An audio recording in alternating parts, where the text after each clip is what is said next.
प्रदेश सरकार के deputy CM Keshav Prasad Maurya Hardoi पहुंचे, जहां उन्होंने अपने संबोधन में सपा के राष्ट्रीय अध्यक्ष अखिलेश यादव को जमकर निशाना बनाया। अपने संबोधन में भाजपा के सुशासन व भाजपा के कार्यकाल में जनहित में किए गए कार्यों का जमकर बखान किया। वहीं अपने संबोधन के आधे से अधिक समय केवल अखिलेश यादव को निशाना बनाया। केशव प्रसाद मौर्य हरदोई के गोपामऊ क्षेत्र के मुरादपुर में आयोजित मौर्य शाक्य कुशवाहा सविता सैनी आदि पिछड़ा वर्ग के सम्मेलन में सम्राट अशोक की जयंती पर कार्यक्रम में पहुंचे थे। उन्होंने मौजूद समाज के लोगों को हाथ उठाकर संकल्प दिलाया कि हरदोई की धरती से इस संकल्प लिया जा रहा है कि 2027 के विधानसभा चुनाव में समाजवादी पार्टी का बिल्कुल सफाई करना है। अपने संबोधन में डिप्टी सीएम श्री मौर्य ने कहा कि भाजपा के सुशासन के चलते जनता 2017 का निर्णय 2027 में फिर दोहराएगी तथा 2027 का ख्वाब देखने वाले सपा के राष्ट्रीय अध्यक्ष अखिलेश यादव को 2047 तक लखनऊ तथा दिल्ली से दूर रखते हुए सफाई की ओर प्रस्थान करा देगी। उन्होंने अपने संबोधन में कहा कि बसपा तो साफ ही हो गई है, आने वाले विधानसभा चुनाव में आम जनता सपा हुआ कांग्रेस का भी सफाई कर देगी। सपा मुखिया को आड़े हाथों लेते हुए कहा कि वह गुंडों व भ्रष्टाचारों के नेता हैं, उनके अंदर कोई संस्कार नहीं है। ऊंचा है जितना हमें गाली दें हम उनको कुछ नहीं कहेंगे, बल्कि जनता इसका उनको जवाब 2047 तक लखनऊ दिल्ली से दूर रख कर देगी। अपने बयानों से चर्चा में रहने वाले गोपामऊ विधायक श्याम प्रकाश ने अपने संबोधन में कहा कि मैं तो चाहता हूं कि योगी बाबा दिल्ली तथा केशव प्रसाद मौर्य उत्तर प्रदेश की बागडोर संभाले। इस मौके पर सांसद जयप्रकाश रावत, विधायक सवाजपुर माधवेंद्र प्रताप सिंह रानू, जिलाध्यक्ष अजीत सिंह बब्बन, एमएलसी अशोक अग्रवाल, प्रभारी हरदोई शंकर लाल लोधी, अन्य नेताओं ने भी संबोधित किया। कार्यक्रम में प्रमुख रूप से पुनीत कुमार मौर्य, पूर्व जिलाध्यक्ष सौरभ मिश्रा, भाजपा जिला उपाध्यक्ष संजय सिंह गुड्डू, विनोद राठौर, गोपामऊ अध्यक्ष अली मोहम्मद, ब्लॉक प्रमुख खुशी वाजपेयी, ब्लॉक प्रमुख रवि प्रकाश, अनिल राजपूत, कर्मवीर चौहान, अनिल कुशवाहा, ओम वर्मा, प्रकाश सिंह सहित बड़ी संख्या में पार्टी के पदाधिकारी कार्यकर्ता मौजूद रहे।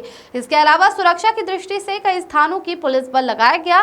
स्वयं जिलाधिकारी मंगला प्रसाद सिंह, मुख्य विकास अधिकारी सौम्या गुर्रानी, पुलिस अधीक्षक नीरज कुमार जादौन के अलावा अपर पुलिस अधीक्षक पूर्वी नृपेंद्र कुमार, अपर पुलिस अधीक्षक पश्चिमी मार्तंड प्रकाश सिंह, उप जिलाधिकारी सदर सुशील कुमार मिश्र, क्षेत्राधिकारी हरियावा संतोष कुमार सिंह, क्षेत्राधिकारी बलराम रवि प्रकाश सिंह आदि मौजूद रहे। हरदोई से अखिलेश सिंह की रिपोर्ट। देखिए, अधिकतम लोगों के खाते में आता है, यही है सबका साथ सबका विकास, बिना भेदभाव के। हमारे प्रधानमंत्री मोदी जी का यही संकल्प है कि अगर कोई गरीब आदमी है, कम खेत है, किसी के पास ज्यादा खेत है, लेकिन प्रधानमंत्री किसान सम्मान निधि सबको देते हैं। उत्तर प्रदेश में लगभग 1 लाख करोड़ रुपया की किसान सम्मान निधि केवल यूपी में दिया जा चुका है जब से सम्मान निधि शुरू हुई। आप में से अनेक ऐसे लोग होंगे, पहले बीमार पड़ जाते थे, इलाज का पैसा नहीं होता था, तो माताओं बहनों के पास जो जेवर होते थे, गहने होते थे, उनको या तो गिरवी रखते थे या बेच करके इलाज कराते थे, कर्ज लेकर के इलाज कराते थे, खेतों को गिरवी रख करके इलाज कराते थे। लेकिन मेरे मोदी जी को आपने जब से देश का प्रधानमंत्री बनाया है, उन्होंने कहा अब इस देश का कोई गरीब आदमी अगर उसके पास पैसा नहीं है, इलाज कराने के लिए बीमार पड़ गया है, तो इलाज के अभाव में उसको जीवन नहीं खोने देंगे। उसके लिए प्रधानमंत्री आयुष्मान कार्ड बनाने का काम किया है। बताइए, हो रहा है कि नहीं हो रहा है?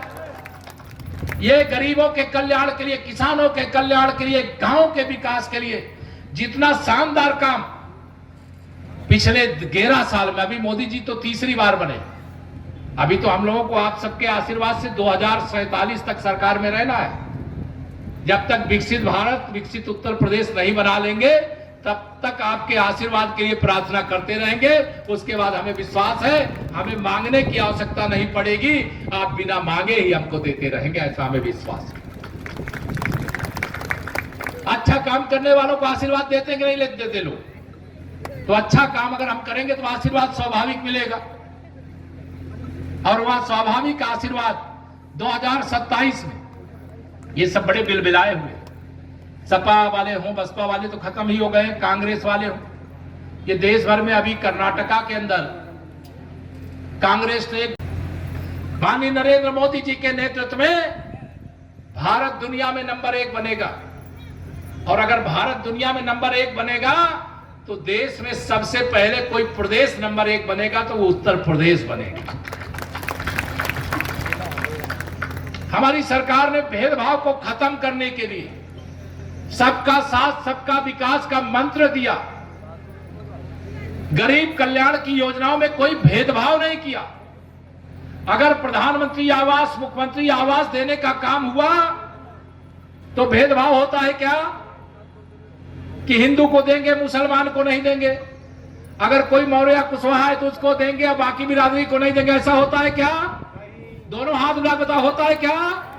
जिसके पास घर रहने का नहीं है, मेरे प्रधानमंत्री जी ने कहा है मैं गरीब माँ बाप का बेटा हूं, अगर मैं जो कच्चे मकान में रहता था, झोपड़ी में रहता था, तो आज मैं देश का प्रधानमंत्री बना हूं।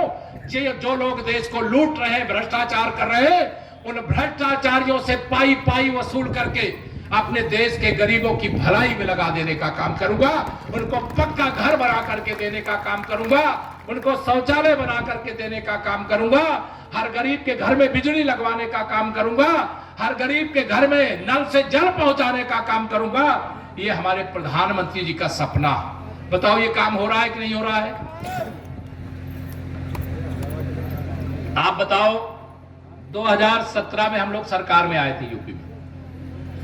2017 से पहले हरदोई की सड़कें कैसी थी, याद है कि भूल गए? अच्छी थी क्या? दोनों हाथ उठा बताओ, अच्छी थी पहले सड़क? अब अच्छी है कि नहीं है? दोनों हाथ उठा बताओ, अच्छी है कि नहीं अच्छी? जो अभी कोई गड़बड़ होगी, टूटती रहती है, लेकिन हमारी सरकार कागज में सड़क नहीं बनाती, धरातल में सड़क बनाने का। भारी संख्या में लोगों ने सहभाग किया और आज एक ही संकल्प लिया है कि 2027 में 2017 दोहराएंगे, समाजवादी पार्टी को समाप्तवादी पार्टी बनाएंगे और यह जो अपमानजनक भाषा का प्रयोग करने वाले हैं, इनको लखनऊ और दिल्ली नहीं, सीधा सैफई प्रस्थान करवाएंगे। सर, उन्होंने एक ट्वीट किया है, कहा है कि सरकार को एक धमकी मंत्रालय बना देना चाहिए।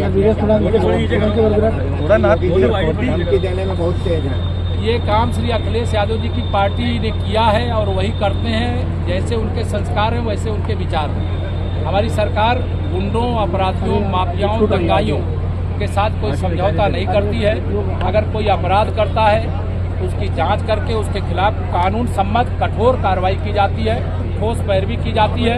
जब गुंडों, अपराधियों, माफियाओं के खिलाफ कार्रवाई होती है तो अखिलेश जी बिलबिला उठते हैं। अरे मथुरा की तब तैयारी है भाई साहब। पहले कहा था सरकार से बड़ा संगठन, कि क्या अनुभव रहा आपका? मैं संगठन का कार्यकर्ता हूँ, इसलिए सरकार में सब अच्छा है, संगठन भी अच्छा है, सरकार भी अच्छी है। और एक रथ के दो पहिए हैं, संगठन और सरकार मिलकर के काम कर रहे हैं। संगठन भी मजबूत है, सरकार भी मजबूत है, जनता के हित में काम भी हो रहे हैं, कार्यकर्ता का सम्मान भी रहे। अच्छा सर, आपकी सरकार में सवाल वो जज साहब का मैं नहीं बोलूँ। सर, आपकी सरकार में एक मंत्री हैं, उन्होंने कहा कि हम 8 पुलिसकर्मियों के पैर हाथ में तोड़वा कर यहाँ तक पहुँचे हैं। वो इस तरह के हल्के बयान मैं नहीं समझता। आपकी सरकार के मंत्री हैं।